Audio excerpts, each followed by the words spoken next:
네, 안녕하세요. 이효진 변호사입니다. 오늘은 어떤 말씀 드리려고 하냐면 소년 보호 사건에서의 합의의 필요성에 대해서 한번 이야기해 보려고 합니다.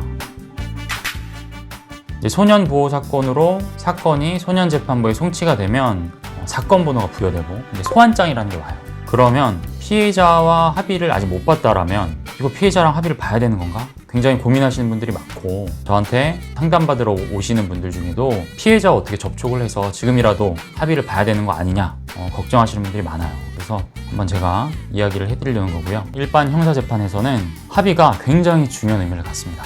왜냐하면 피해자가 이제 고소를 하죠. 고소라는 건 수사기관에 이 사람이 나한테 이러한 잘못을 했으니까 처벌해 주세요 라는 의사표현을 하는 것을 고소라고 해요. 근데 이제 합의를 만약에 보게 되면요, 처벌 불원서 라는 거를 작성해서 수사기관 내지는 재판부에 제출하게 됩니다. 통상은 이제 돈을 받죠. 합의금을 받고 이러한 처벌 불원의 의사를 재판부나 그 수사기관에 표하게 되면 더 이상 그 사람은 이 사람의 처벌에 관해서는 무관하다라는 거잖아요. 그렇기 때문에 법원 입장에서는 더 이상 처벌을 해야 할 필요성 자체가 낮아진 겁니다. 물론 이제 범죄율을 낮추기 위해서 처벌하는 것에는 의미가 있을 수 있겠지만 어쨌든 피해자의 처벌 의사 자체는 없어졌기 때문에 처벌의 필요성도 좀 줄어드는 거예요. 그렇기 때문에 일반 형사재판에서는 합의가 굉장히 중요한 역할을 합니다. 그래서 수사 절차 내에서 합의를 보게 되면 검사가 기소유예, 기소를 아예 안 해버릴 수도 있고 기소를 했더라도 중형이 선고될 것도 집행유예 나오고 그렇게 됩니다. 많이 양형이 감해지는 사유가 돼요.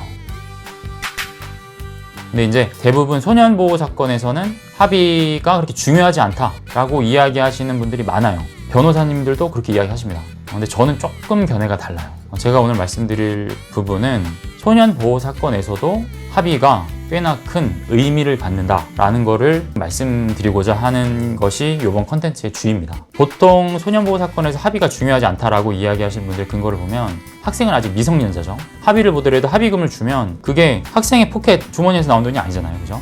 부모가 대신 내주는 돈입니다. 그렇기 때문에 부모가 합의를 보려고 하는 의사가 있는 거지 학생은 소년이나 학생은 있는 것이 아니다. 이분법적으로 조금 봐서 굳이 소년보호 사건에서는 합의가 필요하지 않다라고 보시는 분들이 많아요. 일리는 있는 이야기입니다. 그럼에도 불구하고 소년보호 사건에서 재판부가 가장 중요하게 보는 건 과연 이 소년이 이후에 사회에 나가서 또다시 재범을 할지 말지 그 재범 가능성에 대해서 포커싱을 맞추고 그 처벌 수위를 정하는 거거든요.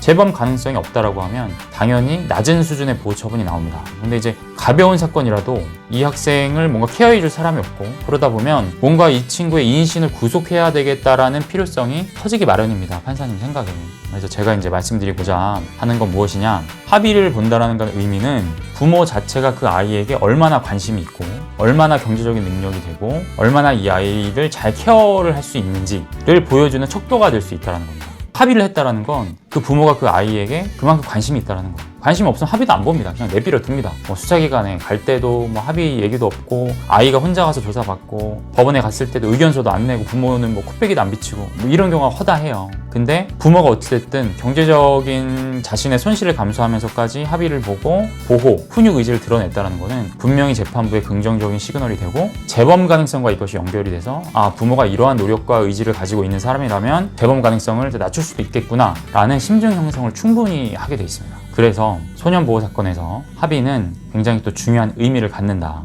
물론 일반 형사재판에서의 합의만큼의 의미는 아닐 수 있습니다.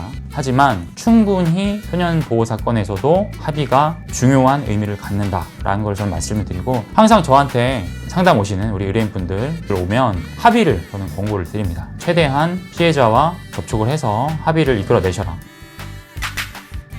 합의가 쉽지는 않아요. 왜냐하면 고소를 했다가 바로 합의를 하겠습니까? 그렇지 않거든요. 근데 이제 고소를 했다가도 이제 수사기관에서 조사를 받으면서 시간이 좀 지나잖아요. 사람 마음이 좀 또 누그러듭니다. 그러면 수사관님한테 이제 부탁을 해서 우리가 합의 의사가 있으니까 피해자 측에 좀 합의 의사가 있는지를 좀 물어봐 달라고 해서 있다라고 하면 그때 또 이제 변호사가 개입해서 조사하는 방법이 있고 수사 절차 내에서 합의가 이루어지지 않더라도 법원으로 소년보호 사건으로 송치가 된 다음에도 최종 보호 처분이 내려지기 전까지 또 합의를 할 수 있는 길이 있습니다. 재판부에다 이야기해도 돼요. 재판부에 이야기해서 화해 조정 기일을 좀 따로 잡아달라 이렇게 해서 하는 경우도 있고 그 다음에 이제 아예 합의가 안 되면 공탁이라는 걸 또 할 수도 있어요.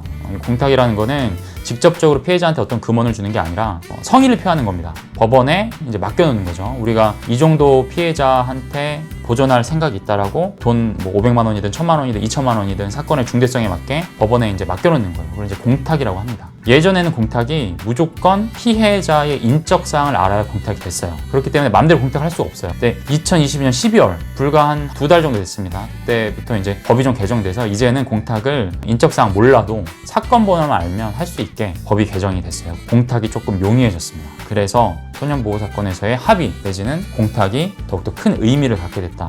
이 정도를 알아두시면 좋을 것 같습니다.